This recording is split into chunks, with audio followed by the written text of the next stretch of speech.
नमस्कार। आज की कक्षा में हम फिर उपस्थित है आपके साथ और आज एक हम नया एक्सरसाइज स्टार्ट करेंगे जो बहुत ही इंपॉर्टेंट है। तो आइए हम आरंभ करें उस एक्सरसाइज का। यह एक्सरसाइज है ट्रायंगल्स और उसमें हमको पढ़ना है सिमिलर फिगर्स। उसका पढ़ेंगे सिमिलर ट्रायंगल्स, उसका सिमिलर ट्रायंगल के क्राइटेरिया, उसके प्रूफ, उस पर आधारित प्रश्न। तो सबसे पहले हम आपको समझाने का प्रयास करते हैं the term of similar. At first we understand the term of similar. What is similar? Similar क्या है, कैसे पता करेंगे कोई फिगर सिमिलर है? तो आइए इससे पहले हम आपके साथ बात करें। आप कभी दर्पण के सामने खड़े होइएगा, जब मिरर के सामने खड़ा होइएगा तो आप देखिएगा मिरर में जैसा आपका फेस है ठीक उसी प्रकार का फेस आपको मिरर में भी दिखाई देगा। फिर अगर मिरर बदल दे, कोई दूसरा मिरर ले आए दर्पण, उसमें भी देखिएगा ठीक उसी तरह का फेस दिखाई देगा जैसे आपका फेस है। तो क्या कहा जाता है? तुम्हारे जैसे ही दिखने में लगता है। दैट मीन्स आपका जैसा फेस है वैसा ही फेस उसका है। दैट मीन्स आपका जो शेप है वही शेप, वह जो फिगर बन रहा है आपका, उसका आपका जो इमेज बन रहा है दर्पण में, मिरर में, वह क्या है? ठीक वैसा ही है। तो जब ऐसा केस आएगा दैट मीन्स दोनों का शेप, जैसे आपका शेप और मिरर में जो इमेज बन रहा है उसका शेप, दोनों शेप इक्वल होगा, उस केस में उसको क्या कहा जाएगा? सिमिलर। तो mathematics is a general life. Mathematics पूरा दैनिक जीवन है। दैनिक जीवन में जो देखिए वही मैथमेटिक्स में है। तो आप देखिए ठीक उसी से हम जो यहां आएंगे सिमिलर को डिफाइन करेंगे फिगर के टर्म में, ज्योमेट्री के टर्म में। तो जैसे हम आपको पता है कैसा हमारा शेप और मिरर में जो हमारी इमेज बनेगा उस दोनों का शेप सेम रहेगा, तो क्या हो जाएगा? दोनों सिमिलर, एक जैसा, एक रूप उसका एक समान होगा। तो इसको हम क्या लिख सकते हैं ज्योमेट्रिकल टर्म में? Any two figure have same shape. क्या होगा? कोई फिगर हो जिसका दो फिगर उसका शेप क्या होगा? सेम होगा, तो क्या हो जाएगा? सिमिलर। तो आप लिख सकते हैं एनी टू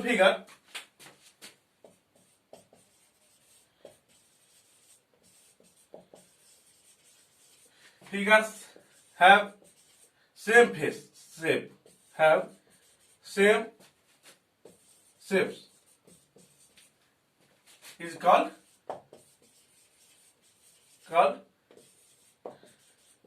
similar figure। क्या होगा? Any to figure have same shapes is called similar figure. तो क्या होगा? कोई भी दो जो ज्योमेट्रिकल फिगर होंगे उसके जो शेप होंगे दोनों अगर सेम होंगे, शेप दोनों के, तो क्या होंगे? सिमिलर फिगर होंगे। तो आप समझ गए होंगे सिमिलर के केस सिमिलर क्या होता है। अब आपको हम 9th क्लास से जोड़ना चाहेंगे। आप पढ़े कॉन्ग्रुएंट ट्रायंगल पढ़े। क्या पढ़े कॉन्ग्रुएंट में? कोई भी दो ट्रायंगल उस केस में कॉन्ग्रुएंट होगा उसका शेप और साइज इक्वल होगा। शेप और साइज इक्वल होगा। लेकिन यहां सिर्फ हमको साइज से कोई मतलब नहीं है, सिर्फ शेप सेम होना चाहिए। दैट मीन्स कोई भी ज्योमेट्रिकल फिगर का जो शेप इक्वल अगर होगा तो वह क्या हो जाएगा? सिमिलर हो जाएगा। यही केस है, यह है आपका टर्म सिमिलर। आप सिमिलर समझ गए होंगे। अब बहुत सारे ज्योमेट्रिकल फिगर से हम आपको रूबरू कराएंगे जो सिमिलर होते हैं। तो सबसे पहला हमारा है स्क्वायर। क्या है? स्क्वायर। तो सबसे पहले हम आपको स्क्वायर से रूबरू कराएंगे। तो आइए स्क्वायर से रूबरू कराए आपको हम।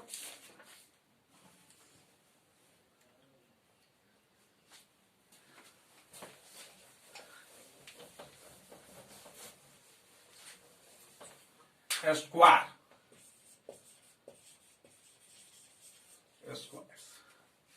स्क्वायर्स। अब देखिए स्क्वायर के केस में क्या होता है? कोई भी दो स्क्वायर जो होगा,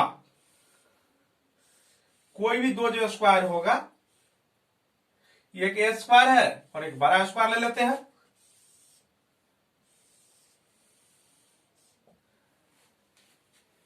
अब देखिए इस स्क्वायर को इस स्क्वायर को, स्क्वायर फर्स्ट और स्क्वायर सेकेंड, इस दोनों स्क्वायर का शेप सेम होगा।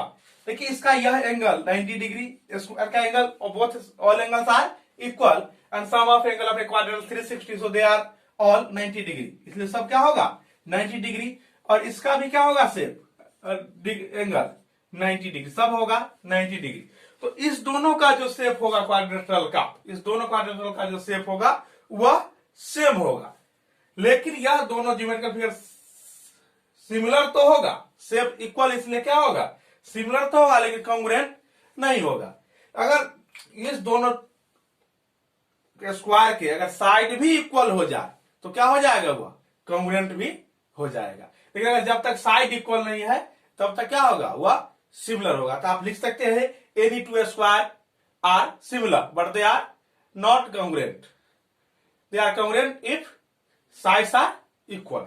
क्या होगा, साइड अगर इक्वल होंगे तो वह क्या हो जाएंगे, कॉन्ग्रुएंट भी हो जाएंगे। तो लिखिए आप स्क्वायर के केस में क्या लिखिएगा, ये नोट करते चलिए point, any two square, any two squares are similar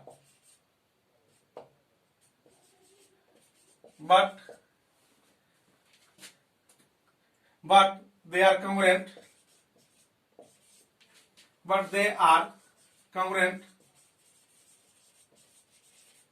if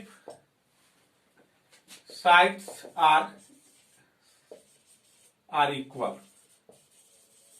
क्या होगा, any two squares are similar but they are congruent if sides are equal। क्या होगा, कोई भी दो स्क्वायर जो होगा वह सिमिलर होगा, लेकिन वह कॉन्ग्रुएंट किस केस में होगा, जब उसके साइड्स क्या होंगे, इक्वल होंगे। साइड क्या होंगे, इक्वल होंगे, तब वह क्या होगा, कॉन्ग्रुएंट होगा। अगर साइड इक्वल नहीं है, सिर्फ कोई भी दो स्क्वायर होगा, लिख दिया हमने any two square are similar, कोई भी दो स्क्वायर होगा वह सिमिलर होगा। और कॉन्ग्रुएंट तब कब होगा, जब उसके साइड्स इक्वल हो जाएंगे। तो यह हुए स्क्वायर के केस में, स्क्वायर तब कॉन्ग्रुएंट होगा जब उसके साइड्स इक्वल होंगे। एक नॉर्मल फॉर्म में कोई भी दो जो स्क्वायर होगा वह क्या होगा, सिमिलर होगा। एक टर्म यहां पर और आपको हम समझा दें सिमिलर और कॉन्ग्रुएंट में, सिमिलर और कॉन्ग्रुएंट या कॉन्ग्रुएंस। अब देखिए कॉन्ग्रुएंट में क्या होता है, शेप प्लस साइज, इसमें क्या होता है, सिर्फ शेप्स। आप देखिए कॉन्ग्रुएंट के केस में शेप और साइज दोनों क्या होना चाहिए, इक्वल होना चाहिए, और सिमिलर के केस में शेप्स। इसका मतलब यह हुआ जो भी कॉन्ग्रुएंट फिगर होगा उसका क्या होगा, शेप तो शेप इक्वल होगा, और जब शेप इक्वल होगा तो इस केस में क्या हो जाएगा, वह सिमिलर होगा। इसका मतलब यह हुआ कोई भी जो दो कॉन्ग्रुएंट फिगर होगा वह सिमिलर होगा ही होगा नेसेसरी तौर पर। लेकिन अगर कोई फिगर सिमिलर है इसका मतलब यह नहीं कि वह कॉन्ग्रुएंट होगा, ऐसा कोई जरूरत नहीं है, क्योंकि कॉन्ग्रुएंट होने के लिए शेप और साइज इक्वल होना चाहिए, और सिमिलर सिर्फ हमको क्या कर रहा है, वह शेप इक्वल होगा। तो शेप इक्वल होगा इसका मतलब यह नहीं कि वह कॉन्ग्रुएंट होगा। तो आप समझ सकते कोई भी कॉन्ग्रुएंट फिगर, कोई भी दो जो फिगर कॉन्ग्रुएंट होगा वह सिमिलर होगा, but all the similar figure are not congruent. लिख सकते हैं आपको एनी कॉन्ग्रुएंट फिगर, लिख लीजिए इस पॉइंट को।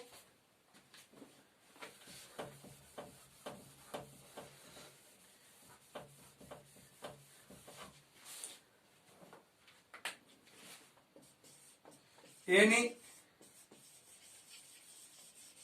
congruent figure, any congruent figures are similar। क्या होगा, any congruent figure क्या होगा, सिमिलर,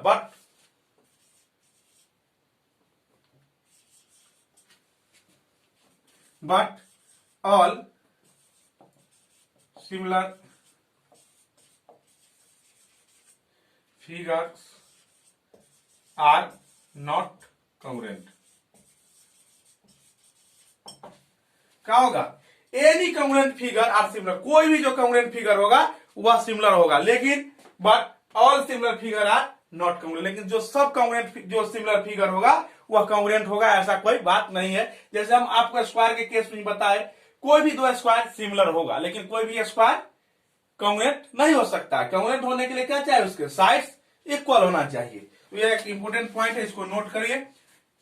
इसका यूज भी हम करेंगे क्वेश्चन सॉल्व करने में। और एक यह भी, कोई भी दो स्क्वायर कॉन्ग्रुएंट नहीं होगा। कॉन्ग्रुएंट उस केस में होगा जब उसके साइड इक्वल होंगे और जनरल वे में वो सिमिलर होंगे। अब आइए नेक्स्ट है एक ज्योमेट्रिकल फिगर स्क्वायर। क्या है? स्क्वायर। अब देखे होंगे स्क्वायर, सॉरी स्क्वायर तो हो गया, रेडियस। क्या है? रेडियस। अब आइए हम देखेंगे एक नेक्स्ट फिगर सर्किल।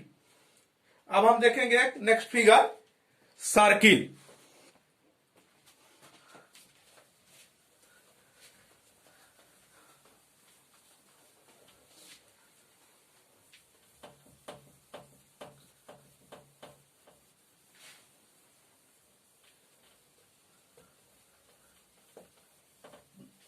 देखेंगे हम एक next geometrical figure circle.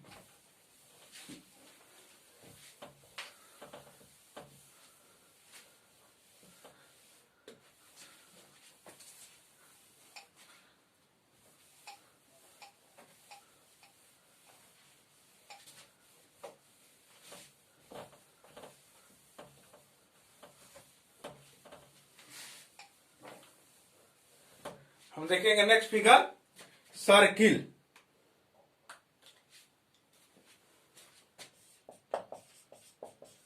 Circles. क्या है? सर्कल्स। अब देखिए आप, इसमें सर्कल जो होगा वह क्या होगा? कोई भी सर्कल, एक सर्कल यह ले लीजिए और दूसरा सर्कल यह ले लेते, सर्कल ले लीजिए। अब कोई भी दो सर्किल लीजिए तो उसका शेप कैसा देखिएगा? एकदम सर्कुलर होगा, गोलाकार। किसी भी दो सर्किल का जो शेप होगा वह एकदम गोलाकार होगा। तो वह कोई भी दो सर्किल क्या हो जाएगा आपको? सिमिलर। क्योंकि हम अगर शेप उसका इक्वल होगा तो क्या हो जाएगा? वह सिमिलर। और कोई भी दो सर्किल का शेप क्या होता है? इक्वल। इसका मतलब कोई भी दो सर्किल जो होगा, any two circle are similar. लेकिन वह कॉन्ग्रुएंट किस केस में होगा? जब उसके रेडियस इक्वल हो जाएंगे। क्या?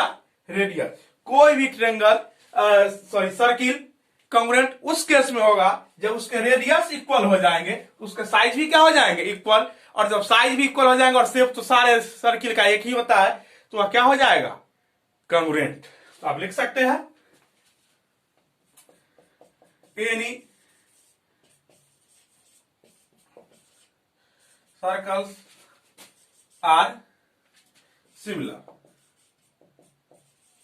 Any two some circles are similar, but they are congruent.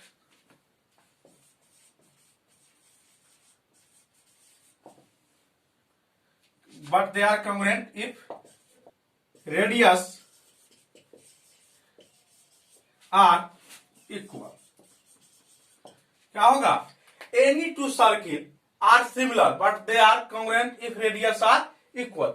कोई भी दो सर्किल सिमिलर तो होगा ही, बात की आपके साथ। लेकिन वह कॉन्ग्रुएंट कब होगा? जब उसके रेडियस इक्वल हो जाएगा। वही हमने लिखा, any two circle are similar. कोई भी दो सर्किल जो होगा वह क्या होगा? Similar, but they are congruent if the radius are equal, या इक्वल इन रेडियस। तो कोई भी दो सर्किल जिसका रेडियस इक्वल होगा वह कॉन्ग्रुएंट होगा, और रेडियस इक्वल ना भी हो तब भी कोई दो सर्किल होगा वह सिमिलर होगा। अब आइए हम ट्रायंगल, जो एक ज्योमेट्रिकल इंपॉर्टेंट ज्योमेट्रिकल फिगर है, उसके बारे में बात करेंगे। एक है नेक्स्ट ज्योमेट्रिकल फिगर हमारे पास इक्विलैटरल ट्रायंगल्स। इक्विलैटरल ट्रायंगल्स, ये दो इक्विलैटरल ट्रायंगल्स होंगे, ए बी सी और दूसरा पी क्यू आर। क्या होंगे? P Q R. अब इक्विलैटरल ट्रायंगल होता क्या है? इक्विलैटरल ट्रायंगल जिसके all angles equal and all sides are also equal. तो क्या होगा? यह एंगल और यह एंगल इक्वल होंगे, 60, 60 और 60। यह भी इक्विलैटरल ट्रायंगल है तो 60, 60 और 60। तो अब देखिए, यह सारे एंगल 60 और इसके भी सारे एंगल 60। इसका मतलब क्या होगा? यह सिमिलर होगा। क्या होगा? सिमिलर होगा। But they are not congruent. यह कॉन्ग्रुएंट नहीं हो सकता है। लेकिन कॉन्ग्रुएंट किस केस में होगा? जब इसके साइड्स इक्वल होंगे। तो आप लिख सकते हैं दूसरे ज्योमेट्रिकल फिगर के तरह इसको भी, एनी टू, इसको लिख लीजिए, एनी टू, कोई भी दो, any two equilateral triangle, equilateral triangle are similar, क्या होगा, कोई भी दो इक्विलैटरल ट्रायंगल होगा वह सिमिलर होगा, but they are congruent if sides are equal, side क्या होंगे, इक्वल होंगे। और इसमें भी क्या होगा, तो कोई भी जो दो इक्विलैटरल ट्रायंगल होगा वह क्या होगा, सिमिलर होगा, लेकिन उसको कॉन्ग्रुएंट होने के लिए उसके जो साइड्स है वह क्या होना चाहिए, इक्वल होना चाहिए, तब वह क्या हो जाएगा, कॉन्ग्रुएंट हो जाएगा। तो आप समझ गए होंगे सर्किल, स्क्वायर और इक्विलैटरल ट्रायंगल। अब एक इंपॉर्टेंट है जनरल पॉलीगॉन, क्या है, पॉलीगॉन। अब हम पॉलीगॉन जैसे ही डिफाइन करेंगे और जितना भी ज्योमेट्रिकल फिगर होगा पॉलीगॉन का वह क्या हो जाएगा, डिफाइन हो जाएगा। तो आइए अब हम एक नेक्स्ट एक्सरसाइज करें, पॉलीगॉन्स।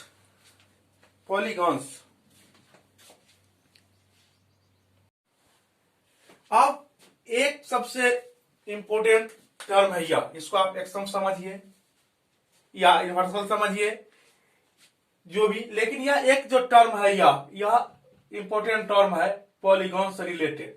जैसे ही पॉलीगॉन्स हो जाएगा हमारा, कोई भी जो ज्योमेट्रिकल फिगर होगा जो साइड वाले, उसको हम इससे रिलेट करके सिमिलर का टर्म देख सकते हैं।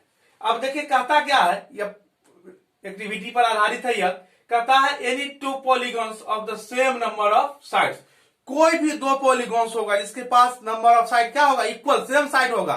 दैट मीन्स 3 साइड होंगे एक पॉलीगॉन के, तो दूसरे पॉलीगॉन के 3 साइड होंगे, 4 होंगे तो 4 होंगे, 5 होंगे तो 5। That means number of side दो पॉलीगॉन्स के अगर सेम होंगे तो आर सिमिलर, तो वह सिमिलर होंगे if all the corresponding angles are equal, जितने भी क्रॉसपोंडिंग एंगल होंगे वह क्या होंगे, इक्वल होंगे।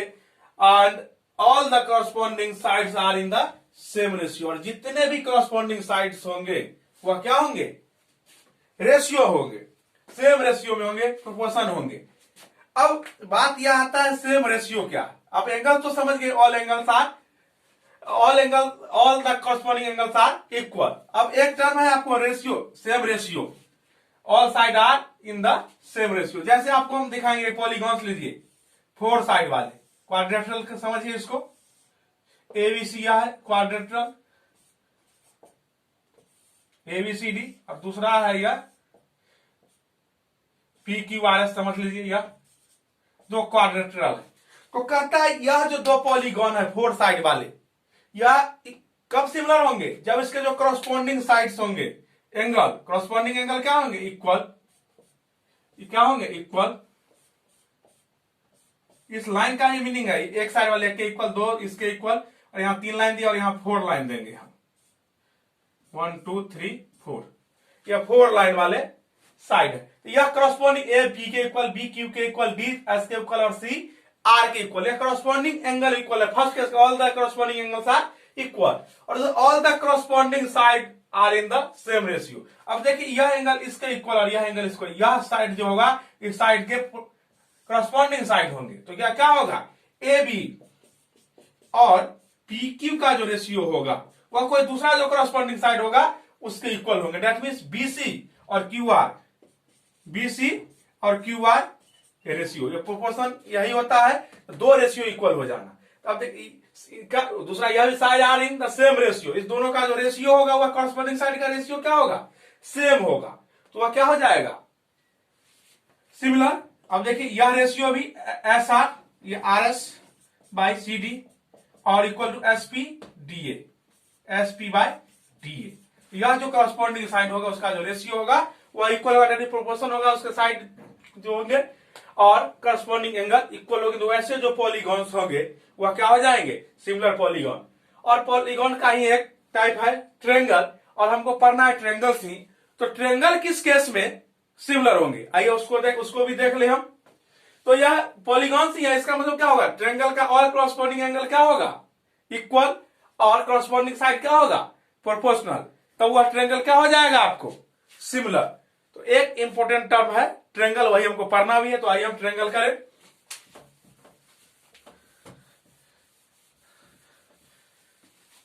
ट्रायंगल करें हम। अब है आपका ट्रायंगल, कहता है any two triangle are similar if, कोई भी दो ट्रायंगल सिमिलर किस केस में होगा, तो पॉलीगॉन से आइए। पॉलीगॉन में हम क्या पढ़े, जो उसके जो करस्पॉन्डिंग एंगल होंगे वह इक्वल होंगे और करस्पॉन्डिंग साइड के रेशियो क्या होंगे, सेम होंगे। ट्रायंगल ये पॉलीगॉन है, इसमें भी उस केस को हम फॉलो करेंगे। तो क्या होगा, उसके they are corresponding angles are equal, उसके ट्रायंगल के जो करस्पॉन्डिंग एंगल होंगे तो क्या होंगे, वह इक्वल होंगे। And their corresponding side are in the same ratio, उसके जो करस्पॉन्डिंग साइड होंगे वह क्या होंगे, सेम रेशियो में होंगे। तो कोई भी दो ट्रायंगल होगा जिसका जो करस्पॉन्डिंग साइड्स होगा वह सेम रेशियो में होगा और करस्पॉन्डिंग एंगल इक्वल होगा, तो वैसे ट्रायंगल को हम सिमिलर ट्रायंगल कहेंगे। अब एक टर्म है सिमिलर, जैसे यह ट्रायंगल है ट्रायंगल एबीसी और दूसरा ट्रायंगल है पीक्यूआर, तो इसको हम इस तरह से लिखते हैं, triangle ABC similar to triangle PQR. या सिमिलर का यह जो साइन है, यह किसका साइन है, सिमिलर का साइन है। इसको अच्छे से लिख सकते हैं, यह सिमिलर ट्रायंगल का साइन, इसको पढ़ेंगे triangle ABC similar to triangle PQR. और जब यह दोनों ट्रायंगल सिमिलर होगा तो इसके करस्पॉन्डिंग एंगल इक्वल होंगे और करस्पॉन्डिंग साइड के रेशियो सेम होंगे। इसके एंगल ए पी के इक्वल होंगे, तो यह क्या इंप्लाई करेंगे, angle A equal to angle P, angle B equal to angle Q और angle C equal to angle R. यह करस्पॉन्डिंग एंगल जो होंगे वह इक्वल होंगे और उस साइड के जो रेशियो होंगे वह क्या होंगे, सेम होंगे। Side that means A B P Q, A B और पी क्यू का रेशियो, बी सी और क्यू आर का रेशियो और ए सी पी आर का रेशियो, यह तीनों रेशियो होगा क्या होगा, सेम होगा। दैट मींस उसके साइड जो होंगे वह क्या होंगे, प्रोपोर्शन होंगे और उसके साइड के जो रेशियो होंगे वह सेम होंगे और उसके जो करस्पॉन्डिंग एंगल होंगे सेम होंगे। तो ऐसा जो दो ट्रायंगल होगा वह क्या होगा, सिमिलर होगा। तो हम समझ रहे हैं, आप सिमिलर का टर्म समझ गए होंगे, सिमिलर होता क्या है। दूसरा बात, सर्किल सिमिलर कब होगा, कॉन्ग्रुएंट कब होगा, स्क्वायर सिमिलर कब होगा, कॉन्ग्रुएंट कब होगा, इक्विलैटरल ट्रायंगल सिमिलर कब होगा, कॉन्ग्रुएंट कब होगा, पॉलीगॉन कब सिमिलर होगा और ट्रायंगल किस सिमिलर होगा और ट्रायंगल सिमिलर होने के लिए क्या क्या केस होना चाहिए। तो आप देख रहे हैं उसके करस्पॉन्डिंग एंगल इक्वल होना चाहिए और करस्पॉन्डिंग साइड इक्वल होना चाहिए, उसके और करस्पॉन्डिंग साइड के जो रेशियो हो वह इक्वल होना चाहिए। अब हमें उम्मीद है आप यह समझ गए होंगे। तो आपका जो एक्सरसाइज है 6.1 क्लास 10 एनसीईआरटी एक्सरसाइज जो 6.1 वह आप सॉल्व कर सकते हैं। और यह बहुत ही आसान, हमने जो थ्योरी पढ़ा अभी ठीक उसी पर आधारित हूबहू क्वेश्चन है, तो आप उसको बना सकते हैं। हम अब पुनः जब स्टार्ट करेंगे क्लास, तब हम अगले थ्योरी होंगे जो 6.2 के लिए और जो बहुत सारे थ्योरम है सिमिलर ट्रायंगल पर आधारित उसको करेंगे। अगर आपको 6.1 में समस्या आएगी तो आप वीडियो में कमेंट कर सकते हैं या व्हाट्सएप पर कमेंट के माध्यम से बताइएगा, तब हम एक्सरसाइज 6.1 करेंगे। अन्यथा हमें उम्मीद है कि आपको 6.1 में किसी तरह की परेशानी नहीं होगी। तो हम अगले दिन फिर इस थ्योरी को आगे बढ़ाएंगे और जो सिमिलर ट्रायंगल से रिलेटेड जो थ्योरम है उसको करेंगे। तो तब तक के लिए नमस्कार, धन्यवाद।